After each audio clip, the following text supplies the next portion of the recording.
go ahead and call this work session to order. Our first item of business is a presentation of our 2025 audit by Johnson, Murphy and Wright. And we'll have Mr. Graham here to introduce them. Thank you, Mayor and Commissioners. I'm pleased to introduce Mr. Brian Wright, partner with Johnson, Murphy and Wright. Johnson, Murphy and Wright, as a firm, has been doing the city's audit since the 90s, so they have a long history with us. Twice a year, they flood the city hall with a team, and they pull everything apart and put it back together. It's a very thorough experience.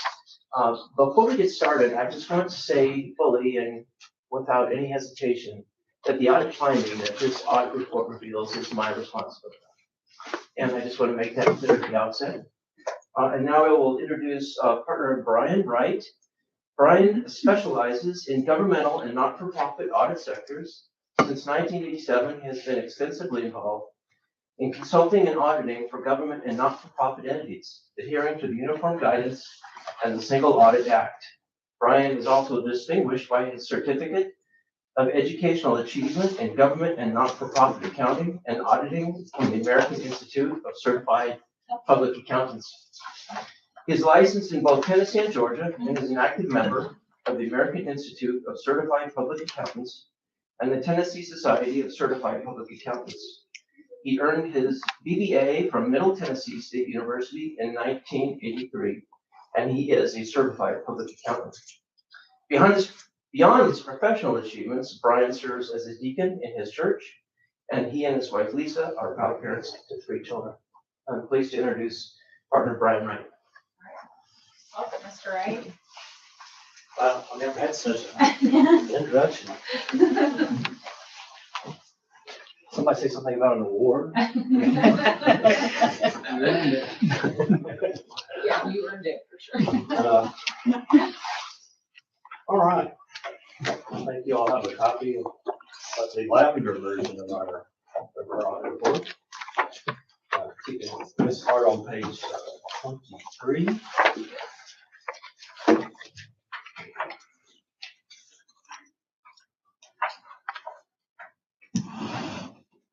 This is a statement of revenue, expenditures, and changes in fund balances for the governmental funds of the city, starting with the general fund, which is the main operating fund.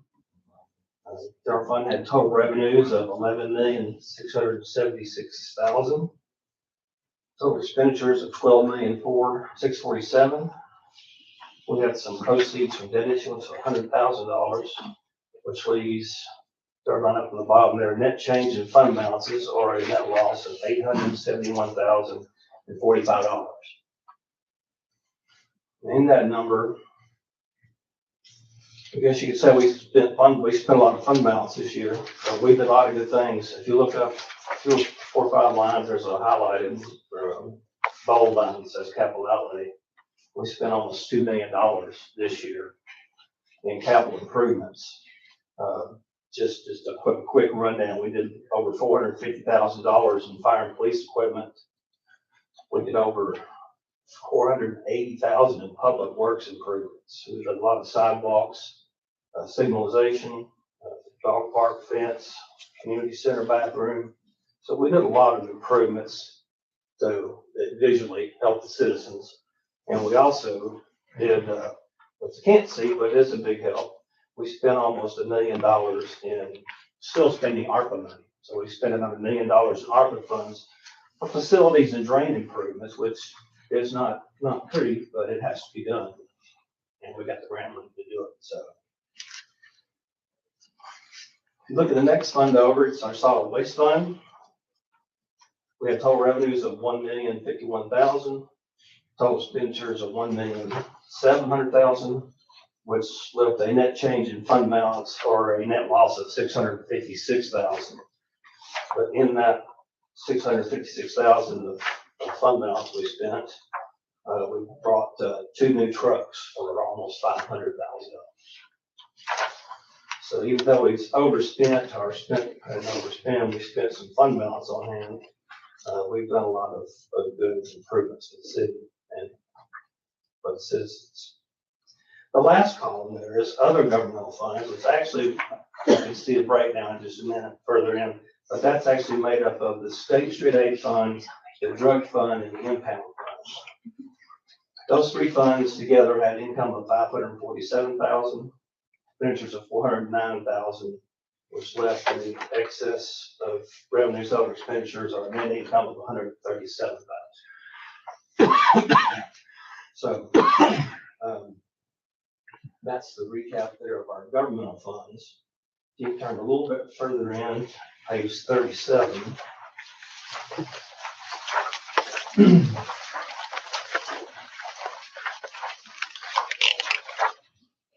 This is our enterprise fund, which is the stormwater fund. Stormwater fund had operating revenues of $530,549, total expenses of $585,000, operating expenses.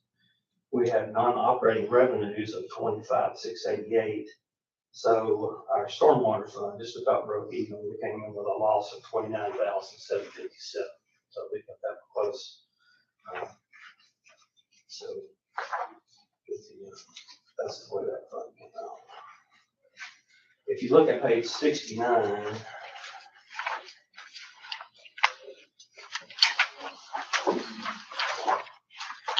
just for, that's just for reference for break. That gives you a further breakdown. When we have the one column in the front under governmental funds, that's what was made up of three funds. Here you can see the three funds as they stand: State Street Aid, the drug and pound. Our State Street Aid fund had a net income of $82,711. Drug fund had a net income of $58,651. The impound fund lost $3,566 for a net income of all three of $137,796, which was the figure from the previous page. Governmental column. Last but not least, we can go back to the, I'll take this last page 91.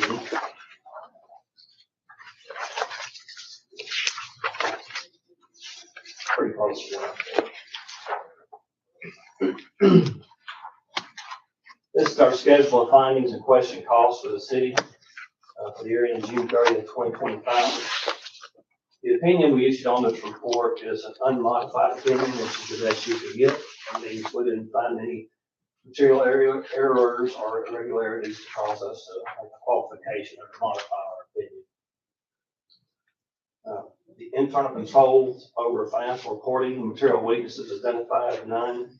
Significant deficiencies identified, none. Non-compliance material and financial statements was one, and that was the one that Martin addressed a minute ago. We had in the solid waste fund, we spent $188,000 more than last year. And I think as the letter that you, this in the last back page report explains that, and this happens to a bunch of people, we do, but especially in these COVID years, you budget to buy a piece of equipment, especially if it's a fire truck or something big. You budget it, and it may be a year and a half before you get it in. So we budgeted it, it came in late. So we budgeted once, just didn't get it, and then forgot to budget that the second year. But we had the money left over from the previous year because we budgeted and didn't spend it. So it's not like we didn't have the money. And the state understands this. When you get your review letter back on the report, they'll give you a slap on the hand. They'll reference this and say, don't do it again. Kind of thing. Which, you know, this happens all the time. This is a major deal. But anyway, overall, everything was really good. I want to thank Martin and his staff. They were most helpful. And got us what we need when we needed it. And I think it's a good report. Thank you, Mr. Wright. Just a quick question I have about the findings. Was it because ultimately a budget amendment was not done to incorporate that spending because it wasn't budgeted originally for that fiscal year? Either a budget amendment wasn't done or it wasn't re-budgeted, you could say, in the following year. Because technically, the state, all budget approvals and appropriations for fiscal year 24 lapse at the end of the year. They go away. So that's why we do a brand new whole budget every year. So either you need an amendment at the end of the year for that, or So originally budgeted the whole thing. Okay, thank you for that. Do you have any other questions or, comments? Commissioner? With this report, is this the one that prompted the look into for the certified tax rate? That was brought before us? During the audit of this, year, when we discovered the property tax issue that really affects next year. Thank you. You know, Any other questions? Yeah, I was just gonna say, so you guys found the issue that Martin talked about briefly, and then best practices that have been advised going forward, kind of reviewed those and kind of won't happen again, sort of deal. Well, that's up to y'all. Yes. Yeah, maybe. So there's a corrective action plan that has already been Yeah. implemented and started before actually this was even discovered, correct, Ms. Pickle? Yes, we started at the beginning of fiscal year 26. Okay, Director, as soon as Brian steps down, Director Perry and CFO Pickle will come up and brief the corrective action plan, which is outlined in page. Yeah, it's actually bound, it's the last page of the report. okay. So the state will get the state gets, whenever you have a finding, you have to do a corrective action plan saying what your intentions are. And it's already in there and they've got it already. So, That's the way, mistakes happen.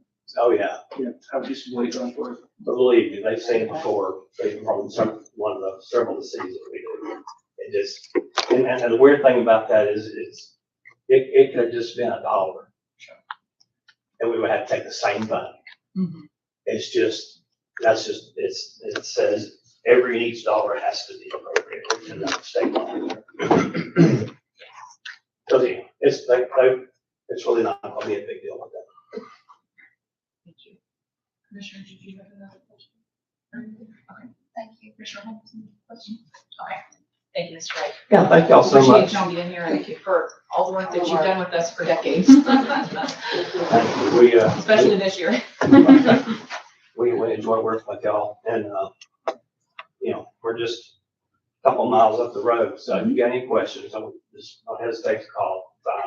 I can't, Martin can't get it or I can't get it, then you make that love, but I would get it. Thank you so much. Thank you. Thank you, Brian. Carrie and Ms. Pickle. Okay, so as the mayor said, we had already implemented some of these changes because we had figured out through some other things that things like this had been going on. And that was not the practice we wanted to follow through with.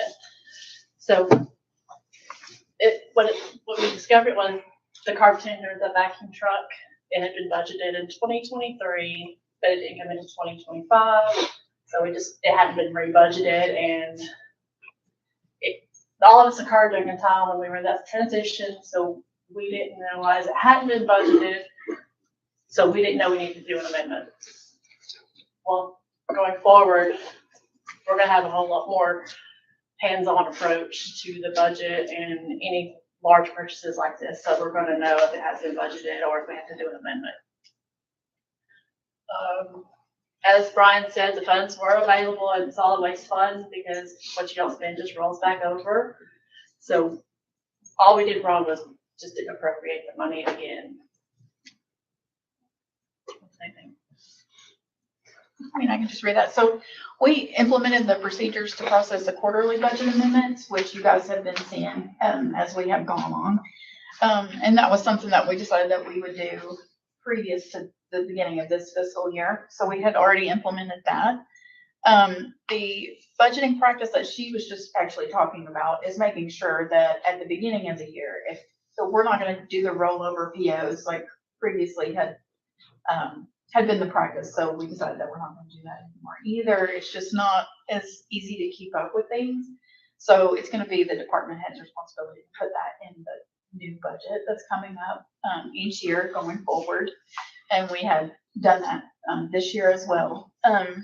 But in order to strengthen the oversight that we have of the budget going forward for the rest of this year, and there is a date on the corrective action plan that says it'll be completed by 6:30 of 2026, but we intend to just put that into practice for, the foreseeable future. It just has to have an end date on there by the time that we implement the plan. So that's not an actual end date.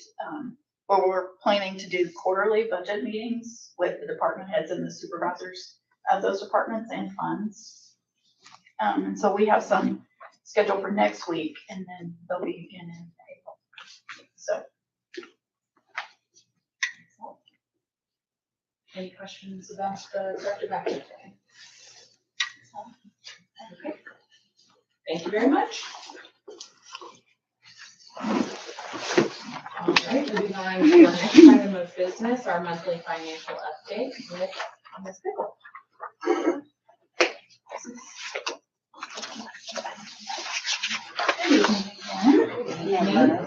This is the financial update through December, so last month. We are, if you look at the bottom of the page, on page 1, we're at 30% for the revenue. Again, if you look at the difference in the property tax that we had collected in December, through December of 24 versus through December of 2025, we are lower than that number by about 110%. And so we're starting to actually feel that revenue loss. At this point, we're still at 30%. So we're doing pretty well overall. If you just look at the individual numbers and the individual lines, some of these lines are over where we were last year, but the big significant one, obviously, that everybody's looking at is the property tax, and it is lower. You'll see on the next page, the sanitation and stormwater, but they're about the same as where we were last year. So, and that's to be expected, even though they're collected at the same time. There was no revenue loss there on that. On the next page for the expenditures for the general fund, we're at 47% overall. And so the tightening, the belt tightening that we've been implementing is starting to work. So we're about 3% under compared to the budget year. So we're at 50% of the budget year. And then I expect that next month, this month for January, the next update, we should be, a little bit lower than that, hopefully. It's going pretty well. It's, been difficult for everybody to tighten up, but there's more eyes on it, and everybody is really giving it their best shot on getting the spending down. The other funds are doing really well. Like I mentioned, the solid waste, the stormwater, they're being collected at the same time as the property tax. So that's really starting to ramp up. We did get some big deposits this month that you'll see on next month's update. And this will be probably the biggest month that we had a collection. So we should see a significant increase on there. Can I ask a quick question about stormwater? Stormwater and solid waste are both paid by fees rather than a percentage. So those shouldn't be affected by the tax error. They just are not collected until the tax dollars come in. Yeah, but we should be at 100% at the end. That's just the reason that they're connected, like she said, they're just collected at the same time in the county, and so that's when we get our money, but no, they weren't affected by the tax, it's the fee, the sanitation, so those are, it should be where we budgeted by the end of the year. And that's pretty much it, we're in good shape, so we're not really in trouble. By the end of the year, we will have spent more fund balance than we had anticipated. So, but we're trying to mitigate that as much as possible with the belt tightening plans that we've put in place. With the presentation that you all did in December on that, you had identified, some potential ways and some more concrete items that were probably going to be, postponed. Are there defined items that each department has now really come into, identifying as actual, postponements or just freezes? indefinite freezes on the spending? We had implemented I want to say hiring freeze, the slowdown on the hiring. So if there was an open position after January 1, or that came open after January 1, then we plan to not fill that. So that's not, we don't really see that yet, because it hasn't been long enough for us to see that effect. There has been one item specifically that I can think of is the fire hose that Chief Soller had planned to buy this year. And really had expected it to possibly arrive after the end of the fiscal year, but it turned out that it was ready earlier, so he has delayed that. So that is one item specifically. I know that departments are trying to cut back on overtime as much as possible while still providing a level of service that people expect. I noticed our judicial line is up a little bit as well, but I'm assuming that's because we're paying 2 judges right now. And that was not an expected budget expense going into this budget year. Yes, and we had a temporary person in as well, so that was unexpected. Those fees are a little bit higher than pay salary per person, so that affected it somewhat. Is there a place anywhere on the website, the presentation that Ian was created today, last meeting, the PowerPoints? Or was it going to be more solidified following up with the question of what each department was going to make as an adjustment as public information? It was with the agenda for that meeting. Okay.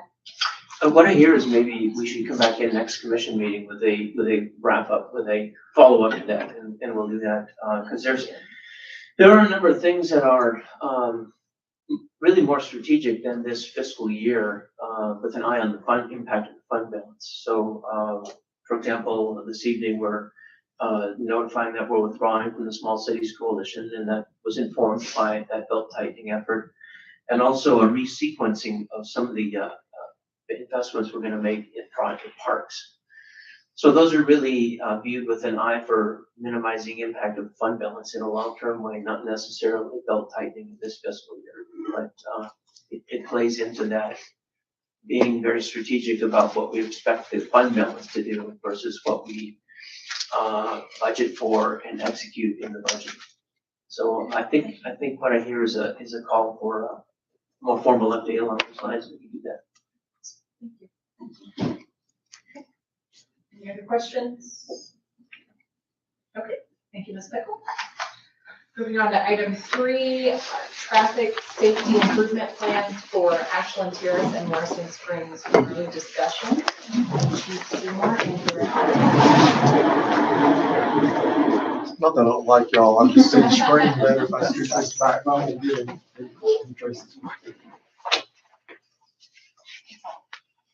I'm just, what's on, yeah. I'm just here to catch you. Well,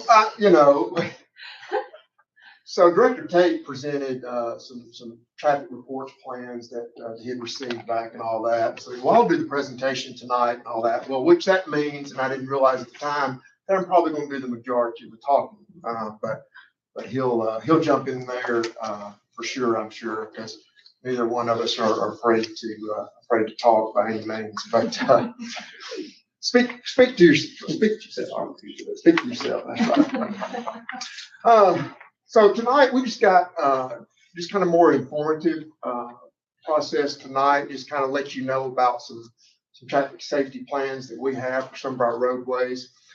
Just bringing kind of to your remembrance, about a year and a half, maybe 2 years ago, we formed a committee here in the city.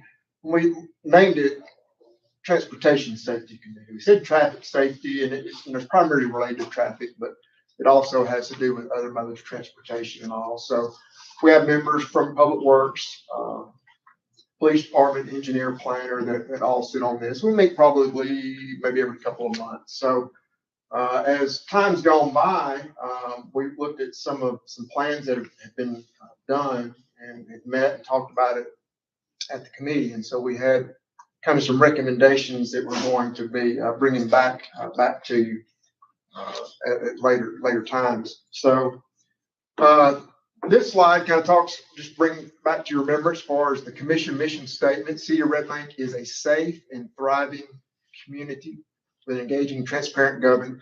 So that part about being safe, right? We want to focus on, it's kind of the purpose of this presentation tonight.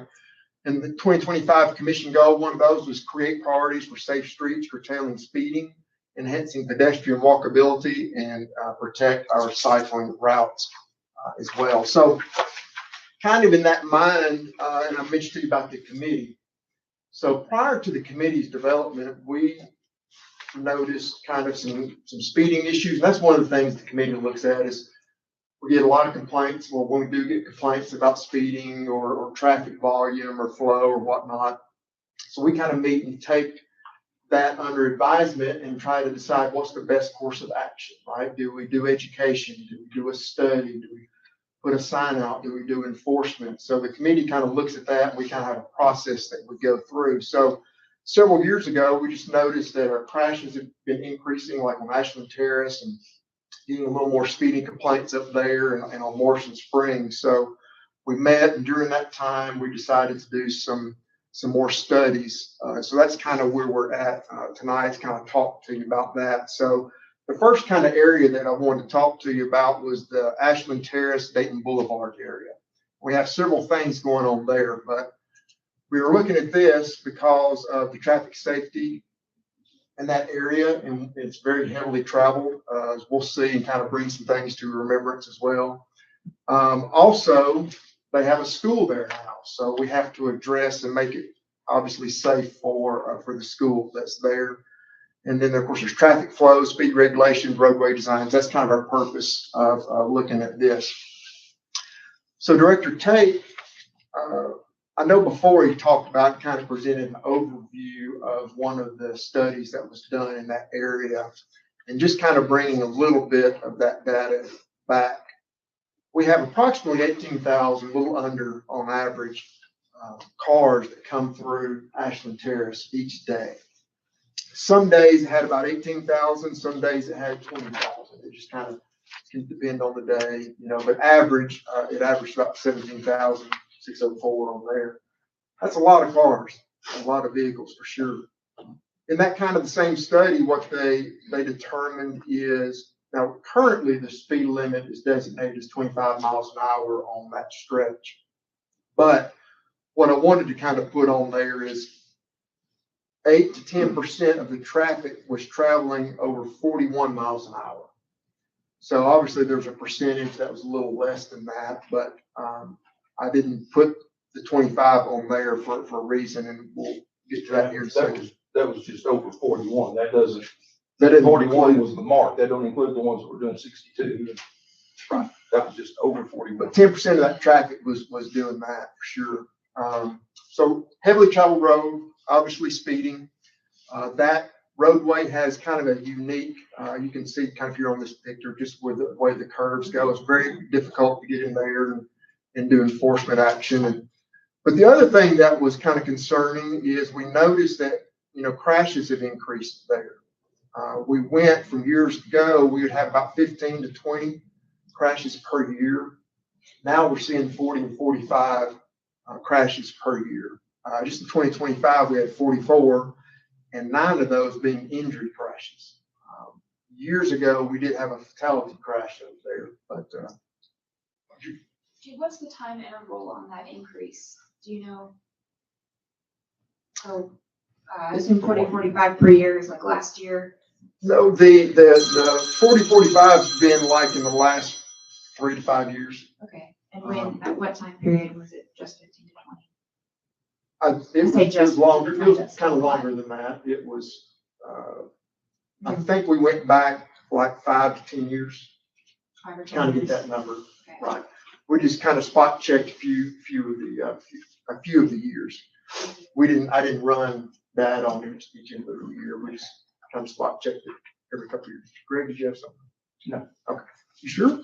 Well, It's your opportunity. I was just trying to draw your attention to the vice mayor. Oh, that was nice. That was nice. So a lot of crashes, and of course, one of the concerning things is kind of the injury crashes there. So the traffic volume, the speeding, the crashes and all kind of bringing to our attention like, well, what can be done? And we looked at several of these, well, that takes us to the next slide. So over the last several years, there's been different studies done, right? Barge has come in and done a couple of different traffic studies under Greg, I even think one under Leslie. So we even had MTAS come in to do one as well. So I would say this, that while the previous slides concentrated on Ashland Terrace, I think that through that whole corridor there, Morrison Springs, Dayton Boulevard, Ashland Terrace, I would say if we went back and dug up data, we'd find that the frequency of crashes in that whole area had increased, you know, at the same, probably the same rate, because, you know, it's just been the last few years, we've had more and more crashes into the buildings there across the front of Dayton Boulevard. After going years with hardly any.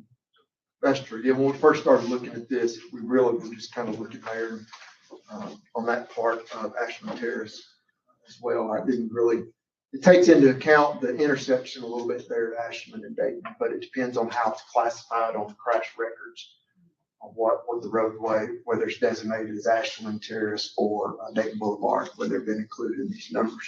Do you have any sense for if those crashes are related to people on their cell phones or like the weather or the sun angle? Because I know some mornings it can be pretty tough, go up the hill and you get blinded. Give me a sense for that, or is it just purely these are speeding related crashes? Well, obviously, it's difficult to give a definitive answer, you know, on that. It appears to be kind of a combination of weather and speeding. And there's been a few that would happen kind of in clear weather, but bad weather typically has to be a factor as well as, you know, speed as well. And, you know, coming down the hill and in the curve, if traffic's backed up, it would be difficult to slow down if somebody's hauling through there for sure. So I did notice that you do have a slowdown at the top of the hill before you come down Ashland Terrace, so thank you. right, but do people pay attention? Well, It's like, hey, slow down, we're letting you know. You all been traveling here for 15 years. I don't want the policeman down the hill to catch me. You're not at 8 to 11%. And I truly think a lot of it is, most of this traffic, my opinion, but most of this traffic, I believe, seems to be commuting traffic, right? It's traffic that's going through to downtown Chattanooga or back, you know, through. And I don't mean that there's not some local residents in there by any means, but we all sit there and observe the traffic. They're coming down and they're going up to 27 and getting on 27, much of it, not all of it. So there is that. So a lot of that use, and I don't know about y'all, but like in my neighborhood road, I pay extra attention because it's my neighborhood, right? On my speed and what I'm doing, right? Who's out. I just take because I live there, right? And so it's kind of like here. I think if you live here, you're going to maybe pay a little bit more attention to like, oh, slow down. You know, there's a hill here and curves. So, right. So that's kind of, I just wanted to reference where we had gotten some studies done and some information on this. So there's a lot of words here, a lot of bullets. Sorry, it's not pretty. I didn't know how to make this any more pretty, but we're presentable. But basically, what we have a plan that we're going to be, again, tonight's just kind of informational, right? So we have staffs looked at these reports. The committees met, and so these will be kind of our recommendations. And so this is kind of our plan that we're going to be moving forward. Most of these will require, if not all of them on here, will require some sort of action from the commission. We'll have to come back to you for approval. And so that's, so we have different phases on this. So the phase ones, and we're talking about, right now we're talking about Ashland Terrace, and here in a minute we'll talk about Morrison Springs section as well. But one thing, because there's a new school there, we're going to have to designate that as a school zone area, right? But we also, and some of the recommendations that we saw is adjusting our regular speed limits. So we're gonna come back to you, but the idea is to reduce the speed limit on Dayton Boulevard in the area of Morrison Springs, Ashland Terrace, about a block north of Ashland Terrace, to around Leewood or so. Not exact right now, but that's generally what we're looking at for right now. But dropping that speed limit on Dayton Boulevard to 35 miles an hour, just based on the activity in the hub and what all's going on there. And that's really even based on the recommendation from some of these. Surprisingly though, Ashland Terrace, their kind of recommendation is really to go from 25 to 35. That maybe 25 is just unreasonable for that stretch of road, and really it would help. It would keep people from complying with the speed limit, like it's just that significantly maybe too low. So they're really recommending that Ashland Terrace be 35 instead of 25.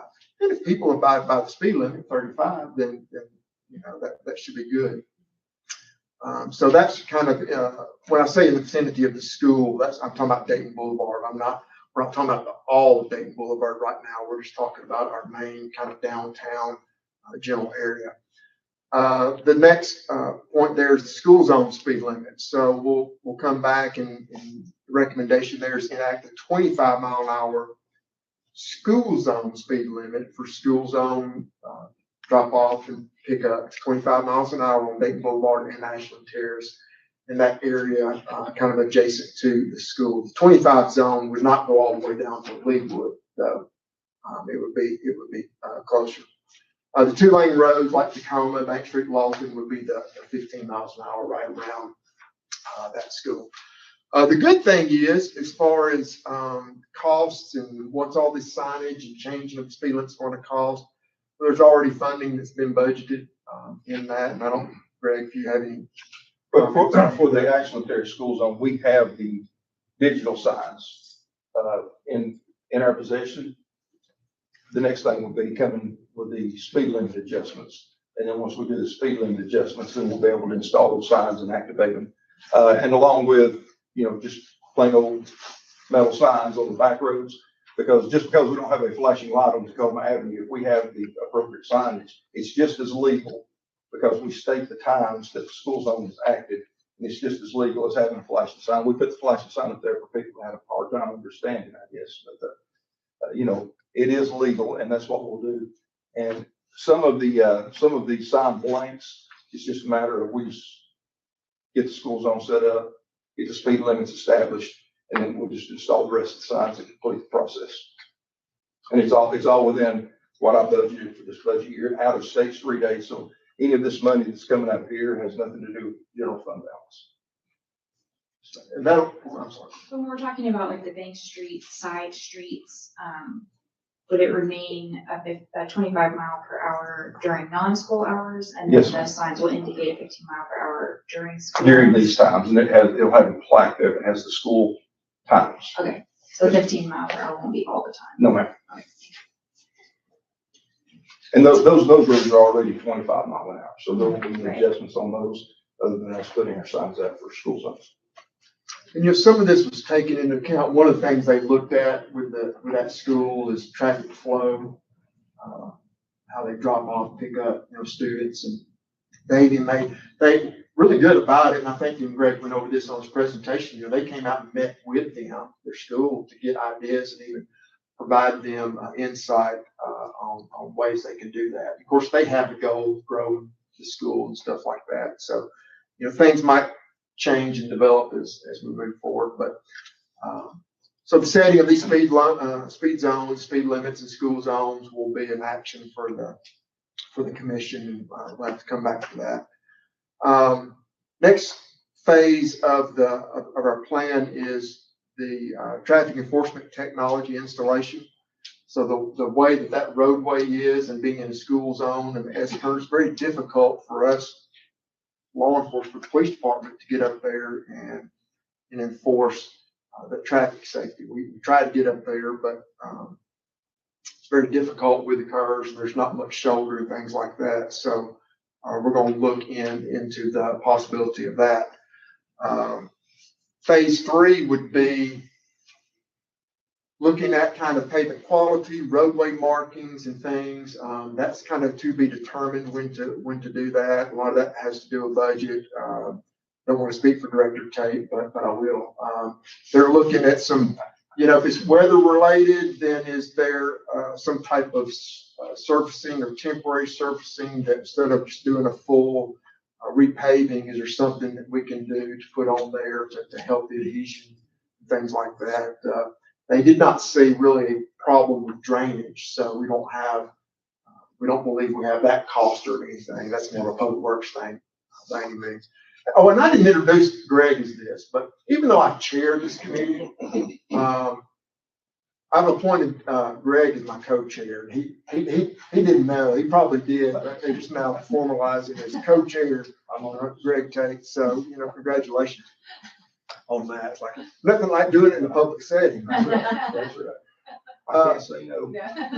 Phase 4, some of these plans that we looked at kind of looked into some of this, but like roadway design and multimodal improvements, and that will be something that might be down the road, but that we're still wanting to throw that in this plan process as well for this. The quick map, that's just kind of the area that we have. Just these are just samples. This was my pointer won't work, but they just kind of gave examples of where some signage might be. This was from Barge's report that Greg has shared with y'all several months ago. Chief, Yes. is there, I know the statute dictates that the local body has to take care of the school zone, like actually installing the school zone and setting it up when there's a new school that opens, even if it's private. Is there any other requirement, like for these secondary roads or to put speed signs and things like that? Or is it kind of discretionary based on what we see as potential speeding issues? Does that make sense? Well, what the statute kind of gives the authority to is the local body to establish speed limits for, they don't call them school zones. They call them like special zones, I forgot but it's a different phrase that they use. So that includes roadways that are surrounding or adjacent to a school. So it would include, if the body didn't want to establish, there are they give you the discretion on what to set it at with some limitations, right? And our local board can't set a speed limit on a controlled access highway, type of thing. If it's a state highway, then there's like another loop. Greg, you might. Well, I was going to say there's a statute that talks about establishing school zones, and it points back to the local jurisdiction for establishing the school zone. But once we decide that we need a school zone here, then there's some other things like the manual of uniform traffic control devices that comes into play on what type of signs we have to put up. Now we are upping our game because for years we just had two little blinking lights on Morrison Springs, way up high, and on a foggy day you couldn't see them. So we're upping our game by putting in modern digital flashing lights and modern signs.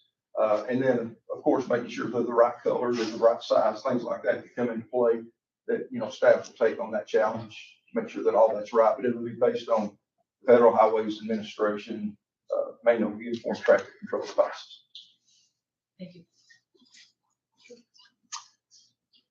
So that's kind of that's our first project. The second one won't take as long, at least I don't think so, because there weren't as much, but very similar as far as purpose. So we looked at Morrison Springs and concerning as far as speeding and traffic flow through there as well. So we want to improve our traffic safety, high traffic volume. There is an existing school zone, right? Improved traffic flow, speed compliance, visibility of traffic control devices, all that. So again, this one, This also had a couple of plans done as well, a couple of studies, just like the other one, although wasn't as involved because it's not a new school. It's a current school. So this one, from the study that was done, almost 14,000 cars daily traffic on Morrison Springs Road traveling through there. What I found interesting was on the speeding. 82% of the cars were traveling 5 miles an hour or more. And this is just during school zone times, right? This is when an active school zone is going on. It's active, right? Signs are flashing, and they're still speeding. This is not just your regular speeders, right? 64% were going more than 11 miles an hour over the school zone time. So, hey, we see the sign, but we're going to ignore it, you know? Even by 11 miles an hour, 6 over half the cars. That's when you should have been there with the radar. Well, they are, you know, but Okay. we try to get into the school zones as much as we can. But as you know, it's traffic volume, so there are crashes, there are calls, you know. There's a long school zone through there as well. 6,000 cars, and that's just between that 6:30 a.m. to 2:45 p.m. So they were kind of studying that, you know, half your traffic are just within that 8-hour period there as well. So that just kind of indicates almost 550 were from just 30 minutes in the afternoon, 1,600 in just that morning time frame of people when they're going to school. Greg has a couple of stores there. It usually comes through there about every time I see him. It's like, I wish you'd give me a badge and a gun. I'd be in a ticket book. I'd be writing some tickets up there. This one guy, he stopped. So he's got some stories. We could be here all night. So I'll get him started on that. But the 435, well, that's no buses that we. Oh, that's true. That's true. Yeah, we get behind them, you would think so. Not as many crashes here, thankfully. Maybe it's the roadway design, the width of the roadway, line of sight might be it. So just kind of from the 27 intersection there down to kind of the city limit signs, it looks like we have maybe about 10 a year on average. Went back and looked at that. The 48 includes all of Morrison Springs. So we just kind of on a side note, there's quite a bit in the section from 27 to David Boulevard. And so that's going to be a future, it's already been on our radar to look at that, to do another study, because that is unique where the grocery store is and all that. And I don't want to get us off on a squirrel moment, but I tend to do that. So that's where the rest of those crashes kind of occur. So that's going to be down the road process. But on that section, we have 1 to maybe 2 injury wrecks per year, which, you know, that many cars and all that's not, compared to Ashland Terrace is much better. I was going to say it's not bad, but, you know, 1 injury crash is bad, right? So that's some of the data. So kind of the phased implementation. So again, as part of the Point Christian Academy and all that, we'll come before you kind of making sure that we formally establish that school zone speed limit as well. And this also includes Alpine Crest as well. It'll be kind of all in one to you, proposed to that. 2's already been, has already mostly occurred. The improvement of signage and warning devices. There's kind of some maintenance issues, and Greg, That was taken care of today. Well, So we had an issue when we got our 4 flashing signs that we just put on Morrison Springs. The modems they sent us for those, because they're cloud connected to the cloud, and the modems they sent us were not programmed. Then they sent us new modems. 2 of the modems that they sent us weren't programmed, and 2 of them were bad. So they had to send us more modems. Well, we finally got 3 that would work.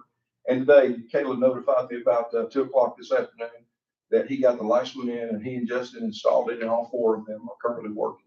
So it took a minute, but you know, that school zone was so long, right? You just had one at the beginning, and if you pull out the side street or a business, you didn't have anything to remind them. So that was one of the things we identified, and Greg identified that we worked on improving. So that's a big deal. That's good news for sure. So, what's this falling?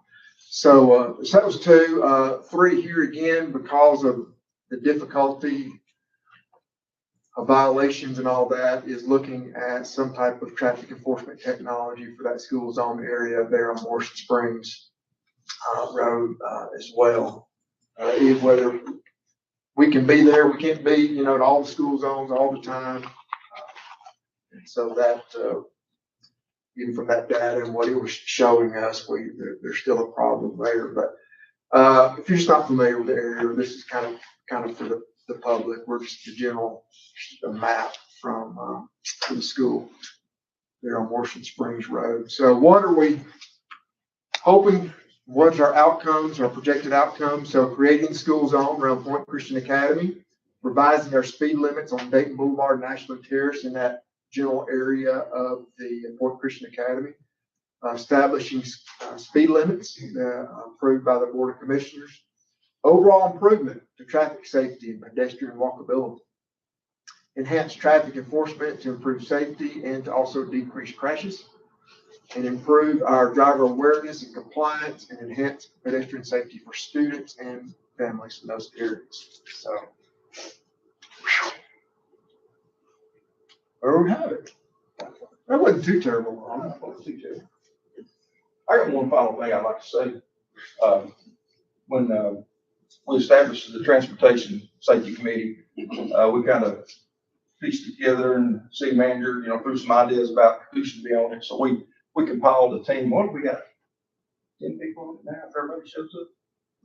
And because before it would be myself or the chief would, you know, get all the heat, you know, from somebody speaking in the neighborhood, and what are you going to do about it?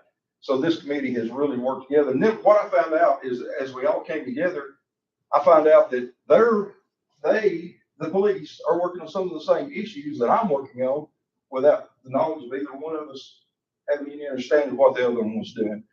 And so we pulled our resources. You know, I have radar signs, chief has speed spy. Yeah, sounds bad when you say it that way. Well, It's a box just to get a accurate data collection, right, for people to not know this there. It's incognito where mine are flashing in your face. So, but you know, we now have the ability to pull those resources together and with the commission's support, implement some of these improvements and plans, and hopefully we'll see, you know, some change going forward in these areas. So, but I appreciate the chief, you know, taking the lead on the committee. He's able to pull everybody together, and he's not shy about delegating. So that's good. What about choice? I was told. I was asked. Well, we certainly appreciate you all prioritizing, particularly the schools in the areas of our community.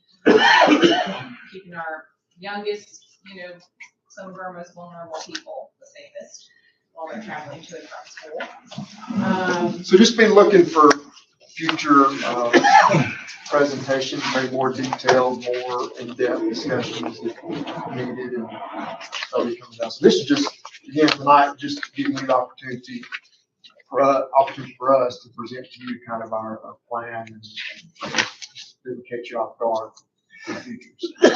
Thank you so much. All right. Mayor, you mind if I have a look? Okay. Just still here? Sure. Okay. We are getting short on time, and I know we still have to support. I'll be, I just wanted to highlight how significant it was. The chief alluded to it, but it's really extraordinary how the chief of police and the director of public works putting together a presentation that's that comprehensive. And I just wanted to, for everybody, that we are goal-oriented and data-driven. And few presentations really bring it home like this one did. Started with a commission goal. And we have compiled a lot of different traffic studies and reports, some vendors we've hired, consultants we've hired, MTAS. There's 3 departments involved, Public Works and Police, and the other participant is Michael Pham, our community planner from Community Development. It's really an extraordinary committee. I just wanted to sort of bring it home that we're talking about the east-west corridor. And Chief mentioned that it's largely commuters, non-residents, if you will. It isn't a state route. It isn't a county road. And we're left as a municipality to just deal with that traffic volume that cuts right through the heart of our city. And we alluded to that downtown core, but if you're in your mind's eye, there's the east-west component, which upslope is Ashland Terrace, and the S-curve. Statutes allow us to do things in that S-curve configuration. Down at the bottom of that hill is a new school zone, and we're called to action there. Then as you hit Dayton Boulevard, you essentially briefly are in a north-south corridor. And that cuts through our Tennessee downtowns. So the southernmost reach and the northernmost reach of that proposed 35 mile an hour will be informed by our vision for Tennessee downtown. And so Leslie and her community development team are in that conversation about what that reduced speed would look like viewed through the lens of Tennessee downtown. It's not necessarily a commuter traffic east-west corridor issue.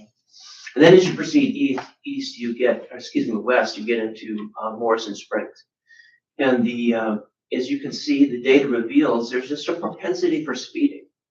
And some of these areas are very difficult to enforce. And so as we think about Ashland Terrace, the chief outlined a phase 1 and a phase 2. He spoke briefly to a phase 3 and a phase 4. I would tie those out year phases to normal repaving cycles. So when Ashland Terrace comes up for repaving, that would be the opportunity to rethink the geometry of the road, perhaps that we need a shoulder. That's not in this. We envisioned it in phase 3 and 4, but there's no action on that until the road itself needs repaving. And then we can do something like that very affordably. Lastly, I would say that all these things are relatively affordable. They're actually a huge impact, but these aren't TDOT funded capital projects where we wait 15 years. This is things that are relatively affordable and relatively doable. So that's the beauty of this collective totality of these proposals. And lastly, the chief is very careful about using the term traffic enforcement technology. And I just wanted to be clear about what we're talking about there. If anybody has any questions, we can discuss that more candidly. But that is what everybody thinks it is. And so that is in the mix as a conversation.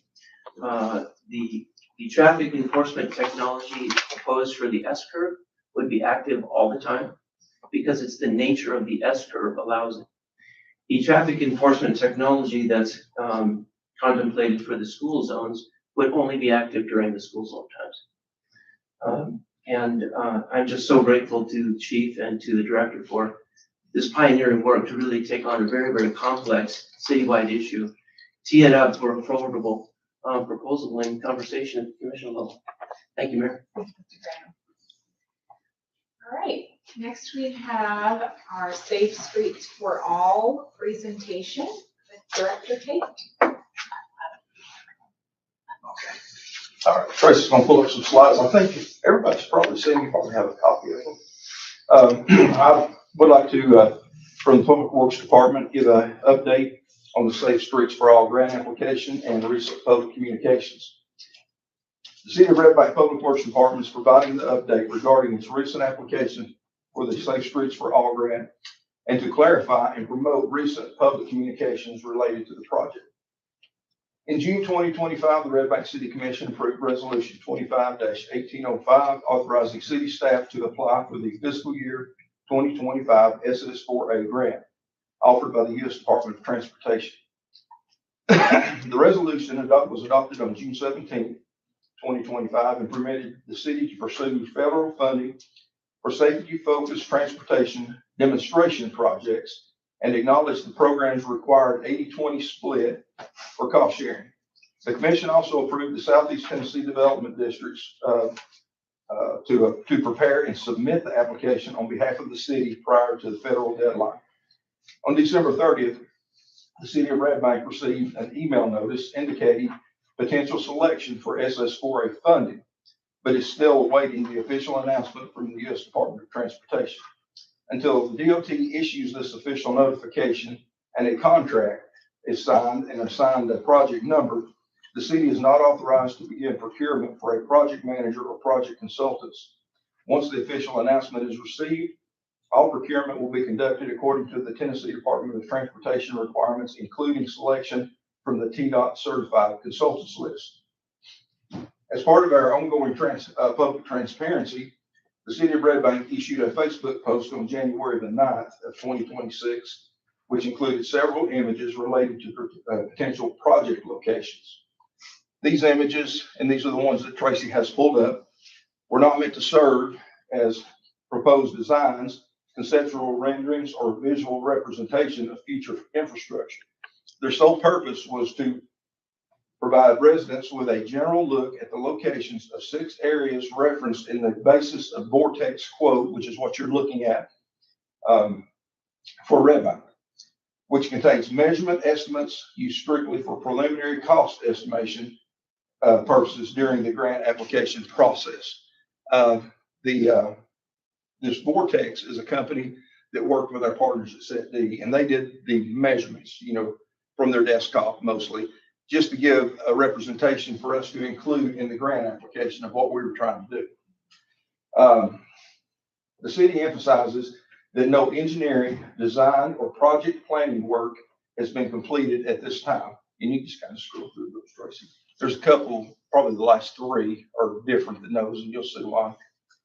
The measurements listed in the Vortex document covering potential roundabout sites and possible bicycle lane corridors are not design documents and do not reflect any approved or funded project.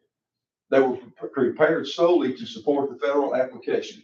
I also want to remind anyone with interest in these projects that they are demonstration projects only and will be designed to be temporary in nature, but at the discretion of the city as to how long they will remain temporary or how long until they become part of a permanent capitalization project.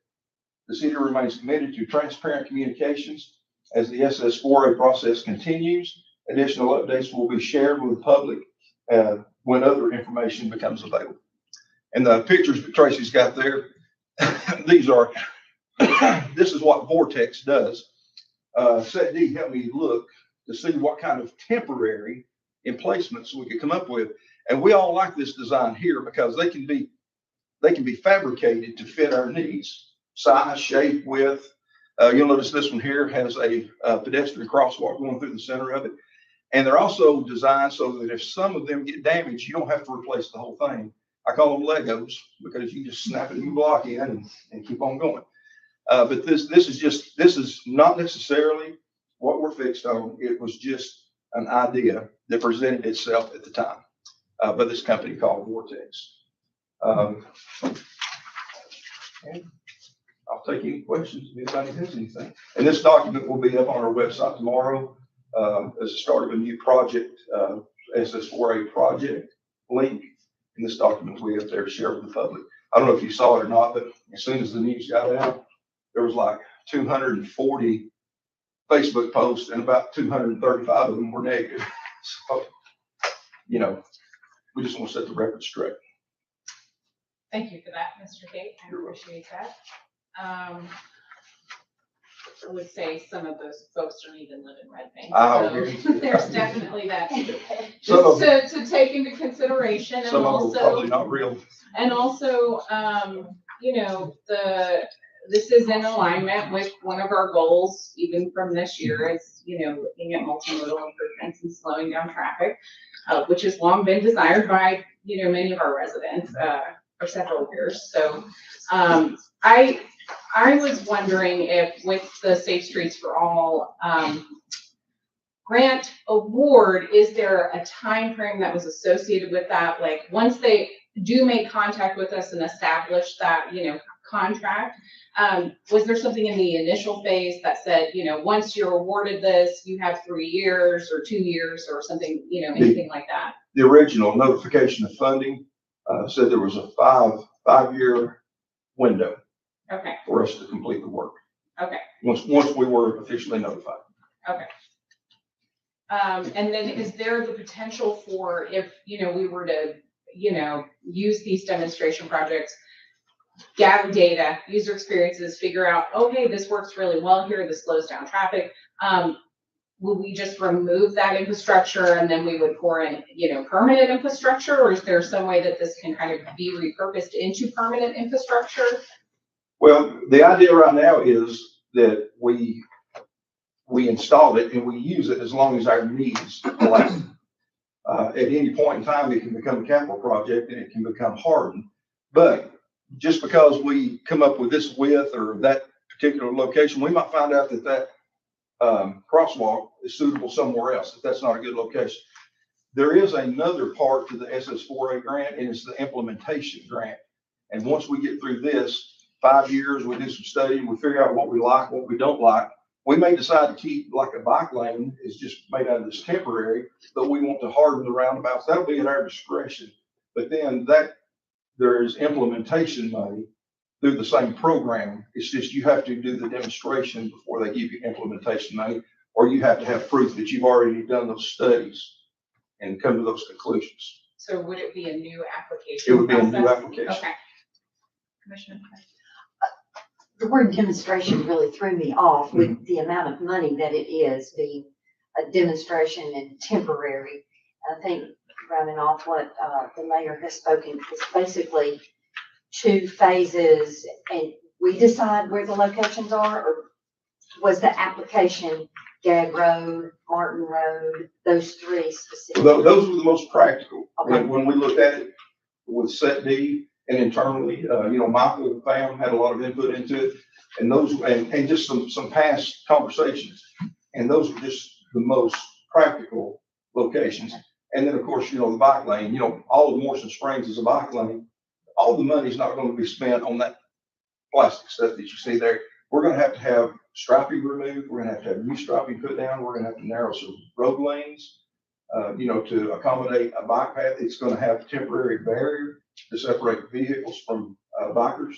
And so there's a lot of construction work aside from what you're looking at right there. I'm sorry, but we can apply for the permanent rather than budgeting Right. permanent. Right, that's the implementation grant. Thank you. A non-negligible amount of this grant money would be going to the design as well, is that correct? Probably a large portion of it. Like engineering? Yeah. Yeah, So it's and- not $4 million worth of Legos, it's No, a no. significant amount of No, and- money in design. Right, it'll be just like any other project. We'll have to hire a consultant like Marge or Volker or one of those, and they'll work on the design and they'll work with us, and Set D will do our grant management. Just like they have the TDEC ARPA grant and the Bike Boulevard.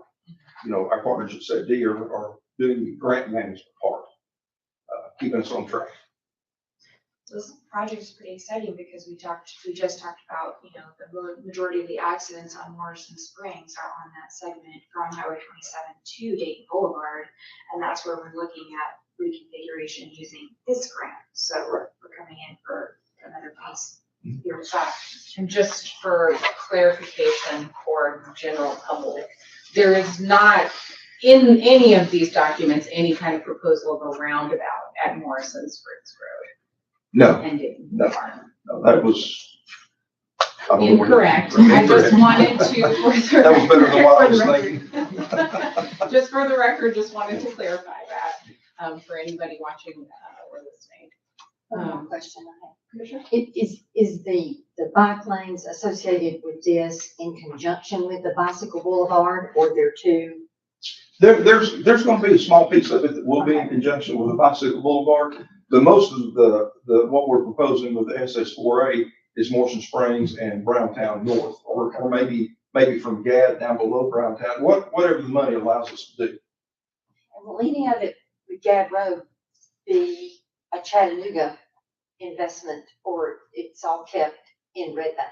It will all be, the roundabout itself would probably encroach into Chattanooga, and we'll have to get a letter of support. I reached out to Chattanooga before we did the grant to get a letter of support, and I didn't get any response. But, going forward, now that we know that we have the grant, I'll push that a little bit harder. But I think it's in Chattanooga's best interest if we do the roundabout to slow traffic on their side that comes into Red Bank and vice versa. I think it would be beneficial to both jurisdictions. It would definitely improve that intersection right now. And they don't have to provide any of the matching funds. Right. Because they didn't commit to that. I'd like to soapbox for 1 second here. I'll keep it very brief.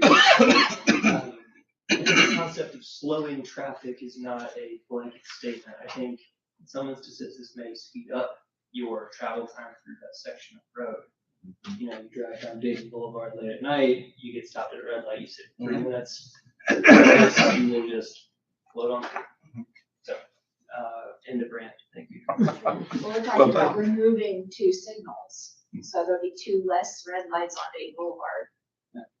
One of which is my road, Martin Road, which I very much look forward to. Thank you. In the initial phase, those lights will stay there, we'll cover them up so that, you know, turn them off. But they'll stay there because if something happens and we have to just pull out, we'll still need that traffic control to fall back on, but that's not the intent. Can I ask just a quick question about that? Because I actually had somebody reach out to me about it. If we were ultimately years down the road to determine that we were going to, hey, we don't need a traffic signal at Martin Road and Dayton Boulevard anymore, we would still leave the poles there for like potential crosswalk lights, yes or no, or It what would would happen with depend. those? We would have to leave the crosswalk lights there. But if there's not a traffic signal there, I don't know that a crosswalk light would work without a traffic signal to control the cars. Okay. Because, you know, you just have 2 opposing signals facing each other, and somebody goes and pushes the button, and, you know, there has to be something out here that controls what the cars do, so. So there would It be would- separate infrastructure that we would have to Right, install. and We that wanted would- a crosswalk. That would result in some kind of new design for that. I've seen some that didn't have traffic signals, but they had ways to control the traffic through there to make it stop. Thank you. Any other questions? All right. Thank you, Director Tate. Moving on to item 5 really quickly, withdrawal from the Small Cities Coalition, agenda number 26-892. Mr. Granum? Thank you, Mayor. As indicated in my 29 December email to the commission, after a great deal of consideration, I made the decision to withdraw Red Bank from the Small Cities Coalition. The agenda item before you and the agenda items of transparency that require an action on the part of the commission this evening simply brings transparency and awareness to the decision. As I shared with the managers of the other 5 cities, I'm still here and they are all still my friends and colleagues. And I'm always available to assist and consult going forward, and not just me, but our staff. Frequently, Tracy's counterparts at the other Small Cities Coalition call her. It's a healthy network we've established. Bottom line, this will not impair our good relations with our neighboring cities in any way. Indeed, my intent is to reposition Red Bank in a healthy way going forward. To that end, I've reached out to our 3 legislators and have even met with Senator Gardenhire to discuss the State Route 8 tunnel.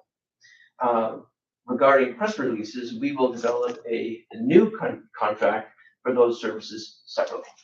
Thank you, Mayor. Thank you, Mr. Mayor. We will at least temporarily, if not definitely, table the following items and move on to item 9, citizen comments on items on the work session agenda. Mr. Granum? Thank you, Mayor. This is the time for citizen comments. Please observe these rules. Comments are limited to 2 minutes or less here in work session, and the city recorder will operate a timer. If time expires, please respect her direction and conclude any comments. Comments should be addressed to the board as a whole and not to a particular commissioner or to the city staff or to the audience. The commission is here to listen, not to respond or engage in back and forth, so please do not expect a reply during citizen comment. Citizens are now invited to the podium. Please begin by stating your name and address.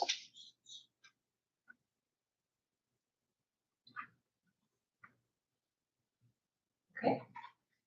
If we have no comments, if everyone's all right with it, we'll return to item 6 on the consent agenda. Cancel November 3, 2026 agenda work session and regular commission meetings for candidates to be present at voting polls. Resolution number 26-1866. Director Fury. Yes, Mayor, we decided that since there are 3 seats up this time, that we probably need to let you guys focus on that. So we just went ahead and decided to cancel that meeting, so we'll have to worry about it later. Thank you. And that has traditionally been done in the past. That meeting has been canceled. Yes, it has. It's just not usually called as early. Not necessarily correct. Thank you, Ms. Perry. Any questions or comments about that? Okay. Moving on to item 7, award RFP contract to Voting Companies LLC for disposition of goods and parcels in the amount of $101,799. Resolution number 26-1867, Director's Light.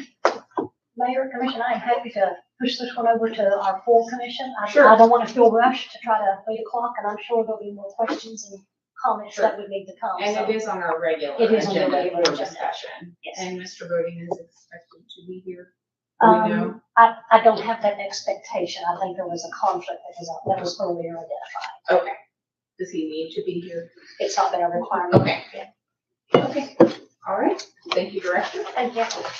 Item 8, first reading to appoint an interim judge for February 23, 2026 to March 24, 2026. Ordinance number 26-1298. Mr. Stoltz or Mr. Granum, would you like to just give a brief reminder? In summary, our city judges, City Judge Houston's condition remains very, very grave and serious, although we understand there are some therapy efforts being undertaken. But we do not know what the prognosis is or continues to be, except that there's no prediction or prognostication that it's going to get significantly better in anytime soon, close quote.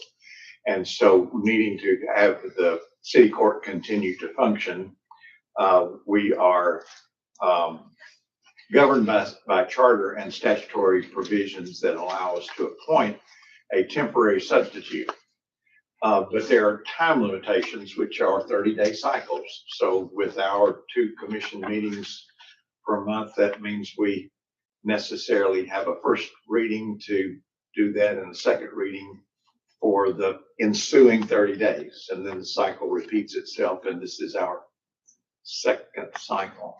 I think third cycle we're starting tonight.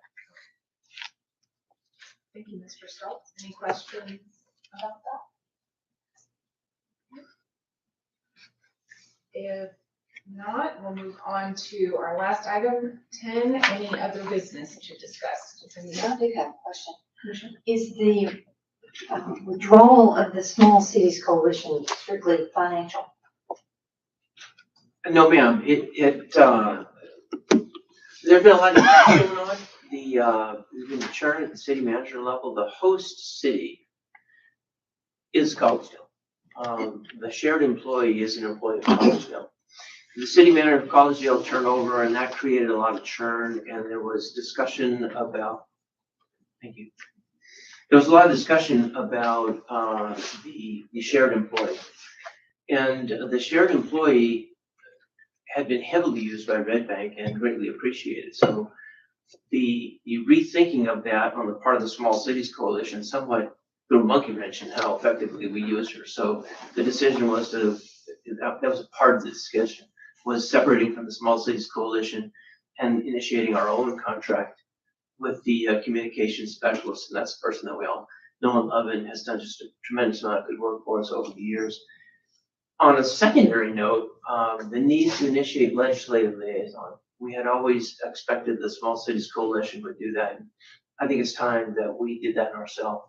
Reached out to our legislators, our county commissioner, perhaps even our school board member, and really brokered a conversation that was tailored to Red Bank's issues and needs rather than the Small Cities Coalition. So I think it's healthy, but it is a change. Okay, thank you. Yes, ma'am. Appreciate that explanation. You're welcome.